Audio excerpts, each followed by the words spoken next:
Today in the Best Of, it's time to board the best space flight on planet Earth. Yuri's Night returns to the Museum of Flight this weekend. It will transform the museum into a space party. Tyrah's down in the Arc Lounge this morning with Huetter, the Senior Manager of Public Relations and Promotions. This looks like fun. It's going to be a great time, Steve. Thank you so much for coming on the show, coming back on the show. Yeah, thank you for having me back. Great to have you again. Must have done something right. So many things right. How does that happen? Including the execution of Yuri's Night. Before we dive into this intergalactic nightclub and what people can expect, what is Yuri's Night and why are we celebrating it? Okay, well, Yuri's Night, it goes back about 20 years or so. Some NASA folks wanted to celebrate the anniversary of the first human space flight, which was made by Yuri Gagarin back in 1961. And it was also the same date, April 12th, of the first space shuttle flight. So they did this combination, let's just celebrate human space flight. So they named it Yuri's Night, and throughout the years, it's turned into a world space flight party. They're all over there's every country, it seems like, has some kind of Yuri's Night party, big and small. Ours is a big one. Absolutely, one of the biggest, right? It is. The biggest. Definitely. So, yeah, what can people expect this weekend at the Museum of Flight? Well, we turn our main gallery into a disco, basically. We have 3 live DJs. We have a dance floor. We have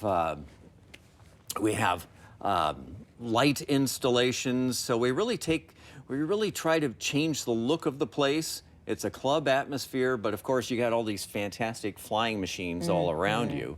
And we invite people to just have a great time. It's a party. Celebrate Yuri. And you know, what's interesting is you're in the Museum of Flight, but sort of a different way to experience it. Oh, With definitely. the music and the outfits. So I know people really should dress to impress, dress on theme.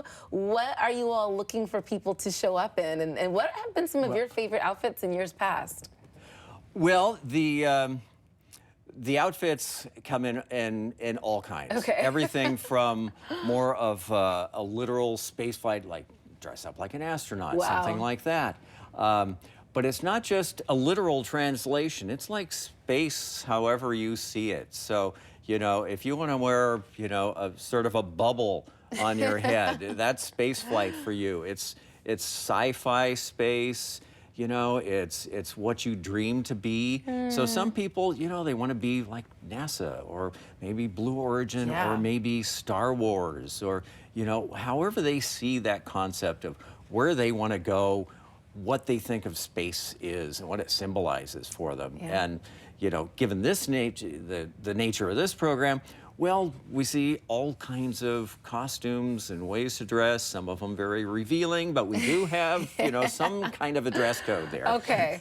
Well, it is a nightclub, you know, so that makes sense. But essentially, your own creativity, let your imagination run wild. Oh, yeah. Yeah, we see it all. For the people who are not so into the loud music, you've got a silent disco. Silent disco, yes. Okay, how's that work out? Well, it's only silent for the people that are standing next to a person that's wearing the headphones.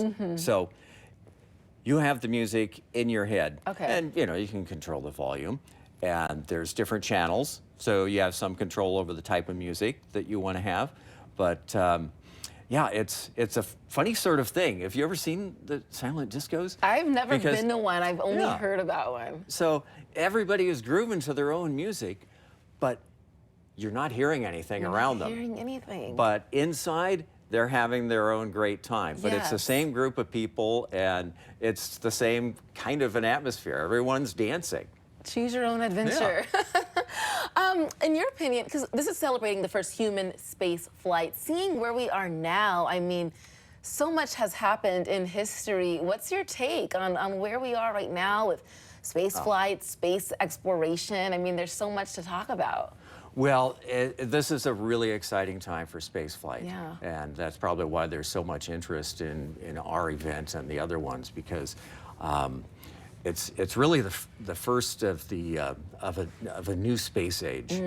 You know, we have space tourism. There's going to be a Blue Origin flight just coming up on Monday. Right. First all-women space flight crew. Katy Perry. Yeah, yeah, it's going to be great. You know, so I think people now are looking at it in terms of, this is possible for me. You know, you don't have to be a test pilot anymore. You know, you don't have to go to NASA and all that. You know, so we're getting a little closer for the rest of us to go into space. You know, so there's a lot of optimism. Yeah. A lot of possibility out there. Yeah. Thanks for sharing your perspective. So how can people get involved in Yuri's Night? How can people get tickets or, where can Everything's they find more online. information? Okay. So just go to our website, museumofflight.org, and you get your tickets there. You'll be all set. And also, you know, so the event runs from 6 to 11 p.m., but there's an after party. Oh, wow. So if you want to continue till 4 a.m., there's an after party in Sodo. Oh my goodness, 4 a.m. Yes. for the partiers. Yeah, so this is going to be exciting. Do you have your outfit picked out? I do. Okay. You just can't tell us what it is yet. It'll be spacey. It'll be spacey. That's a good hint. Thank you so much for coming on ARC Seattle once again and sharing all the awesomeness that Yuri's Night will be. Steve, I really think we need to get in on this. I think we do too. This just looks like so much fun. I have two observations from that interview. One is, I love his jacket, and especially that he has his collar popped. He likes your jacket, the collar pop. Looking good. And number two, you were talking about the silent disco concept. I'm always wondering what people are listening to when that happens, right? Yeah, you want to know what the person next to you is listening to. Yes. My curiosity is with the silent disco, everyone's doing their own kind of dance moves too, and like speed of dancing, if that makes sense. Yeah, it's like, what are you listening to? I want your soundtrack. It's a great concept. Especially if they have some good moves too. It's still the same kind of crowded atmosphere, you know? Right. So, so everyone has that feeling, like it's not like you're totally alone. Right, you're not alone. Okay, maybe we need to put this cool. on the calendar. We will. Okay. We will. Thanks, All right, Steve. for more information on Yuri's Night at the Museum of Flight this weekend, we made it easy for you. Go ahead and scan the QR code on your screen. That will take you directly to komonews.com/hotlinks. From there, you're going to find a link to the event. Again, that's this weekend. Looks like fun.